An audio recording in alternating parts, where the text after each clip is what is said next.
poor boy promised, "I will pay you back when I am rich." Daniel had just lost his parents, hungry and with nowhere to go. Mabel Hart took him in and fed him, despite what the neighbors said. 20 years later, her act of kindness came back when she least expected it and changed everything. Before we continue, if this is your first time watching one of our videos, we'd love for you to hit that subscribe button. Your support means the world to us, and it helps us bring you even more powerful stories. Now let's begin. The farm sat at the far edge of the county, where paved roads gave up and dirt took over. It was not large, not impressive, just enough land to keep a woman busy from dawn to dark. Mabel Hart had worked it alone for years. The fences leaned, the shed roof sagged. Still, the rows were planted straight, and the soil stayed alive because she refused to let it die. One afternoon, while hauling a bucket from the pump, she noticed movement near the trees. Not animals, too slow, too unsure. She set the bucket down and waited. A boy stepped out, no older than 10, thin arms hanging loose, shirt stiff with dried sweat. His shoes were cracked at the sides. He did not run when he saw her. He just stood there, eyes darting like he expected to be chased. "What are you doing on my land?" Mabel asked. "I'm not stealing," he said quickly. "I just got lost." She studied him, dirt under his nails, lips pale. Hunger showed itself in small ways when you had seen it enough times. "What's your name?" "Daniel." "Where are you coming from?" He pointed back toward the road. "Anywhere but there."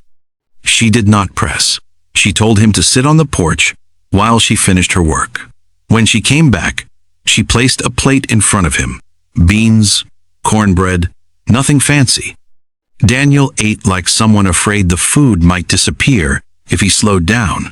When he realized she was watching, he apologized with his mouth full. "You sick?" she asked. He shook his head, then hesitated. "Sometimes." That night he slept on a folded blanket near the stove. By morning, he was still there. By the third day, he stopped asking when he should leave. Mabel never said he could stay. She just handed him small jobs. Carry this, hold that, sit still. Weeks passed, then months. Daniel followed her everywhere, learning the farm without being taught. He learned when not to ask questions. When food ran short, Mabel ate less. When he fell ill one winter, fever burning through him, she sold tools she had used for years and walked miles for medicine. One night, while coughing kept him awake, Daniel whispered, "When I get rich, I'll pay you back." Mabel smiled, tired, but real. "You focus on getting better," she said. "Life collects its debts in its own time." She did not know then how true that was. Daniel became part of the farm without ceremony. He learned the rhythm by watching. When Mabel rose, he rose. When she paused, he waited. She showed him how to rinse grit from beans, how to test soil by smell, how to tell rain from wind by the way birds lifted. He listened more than he spoke. That pleased her. Food stayed tight. Mabel stretched meals by habit, cutting portions without announcing it. Daniel noticed anyway. He began pretending he was full, leaving bread behind so she would eat it later. When she caught on, she scolded him once, then let it slide. Survival made its own rules. School officials came after a year. Questions, forms, side glances at the boy who was not hers. Mabel signed what she could. When lunches became a problem, she packed extra biscuits wrapped in cloth. Shoes wore thin faster than she could replace them. She stitched soles late at night, fingers stiff, needle-biting skin she no longer felt. The farm aged with her, seasons passed. Daniel grew taller, shoulders widening. His voice dropped unevenly. He learned which fence posts leaned and which could still hold weight.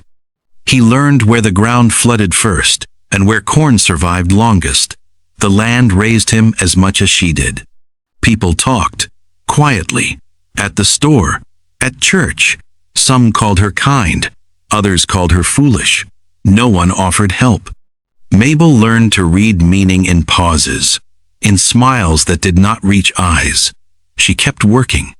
When Daniel turned 15, a black sedan rolled down the dirt road and stopped by the gate. A man stepped out, posture rigid, hair silvered but eyes sharp. Daniel went still. "That's my grandfather," he said. The conversation stayed on the porch. Legal words, custody, missed years, a life Daniel was supposed to have. Mabel listened without interrupting. When Daniel looked at her, fear plain on his face, she nodded. "You go," she said. "You don't waste a chance meant for you." He hugged her hard, arms shaking. "I won't forget," he said. "I promise." She pressed a folded note into his hand. Her name, the farm's address, "just in case," she said. After he left, silence settled heavy. Mabel worked longer. Her back bent deeper. By her late 60s, trucks started coming more often. Men in clean boots offered numbers that sounded generous but felt wrong. She refused every one. Neighbors sold. Fields disappeared behind fences. Signs went up. Inspectors arrived with clipboards, tapping boards, circling her barn. They wrote things she did not understand and explained nothing. Letters followed. Non-compliant. Unsafe. Then a court notice. In town, people said she should have sold earlier. That fighting was pointless. Mabel kept planting anyway. The eviction date sat circled in red on her calendar. She stared at it for a long time, then closed the book. The enforcement convoy arrived late morning, not early enough to feel merciful, not late enough to allow excuses. 2 county trucks rolled in first, tires chewing up the edge of her field. A flatbed followed. Then a white van with tinted windows. Engines stayed running. Dust hung in the air and settled on the crops like quiet insult. Mabel stood near the porch, hands clasped low in front of her, eyes fixed on the men as they stepped out. She recognized one of them, the inspector. Same clipboard, same bored expression. He avoided her gaze and started talking to the deputy instead. The deputy unfolded papers and read from them without looking up. Procedure, non-compliance, court order, language designed to sound final. Mabel listened. She did not interrupt. When he finished, she nodded once. They moved quickly after that. Too quickly. Chairs dragged out. Boxes dumped. A framed photo slipped from a stack and cracked against the dirt. No one picked it up. Someone laughed once, under his breath, then stopped when the deputy glanced over. A small group gathered near the road. Neighbors who had sold years earlier. Some watched with folded arms. Others stared at the ground. One woman whispered that it was a shame. Another said nothing could be done. No one crossed the fence. When they carried out the mattress, something gave way in Mabel's body. Her leg buckled. She reached for the pump handle and missed. Her knees hit the ground hard. The breath rushed out of her chest and did not come back right away. "Ma'am," the deputy said, his voice softer now, "you need to move." She did not respond. Her hands pressed into the dirt, fingers curling like she could hold the land in place by force. Tears came without warning, loud, uncontrolled. She hated that most of all. The inspector checked his watch. Then the sound cut through everything. A low thudding roar. Wind whipped loose papers into the air. Heads turned. A helicopter descended over the far field, flattening crops as it landed. Dust exploded outward, coating boots and uniforms alike. Engines shut off. Silence dropped hard. A man stepped out, early 40s, clean shoes, dark jacket, calm posture. He scanned the scene slowly, eyes taking in the trucks, the scattered belongings, the woman on the ground. His jaw tightened. "What's going on here?" he asked. The inspector recovered first. "County matter," he said quickly. "Property violations." The man's eyes moved to Mabel. He walked over and crouched, keeping space, not touching. "Ma'am," he said quietly, "what's your name?" She looked up, confused, face streaked with dirt and tears. "Mabel Hart." The man inhaled sharply. He closed his eyes for a second. When he opened them, something in his expression had shifted. He stood and turned back to the officials.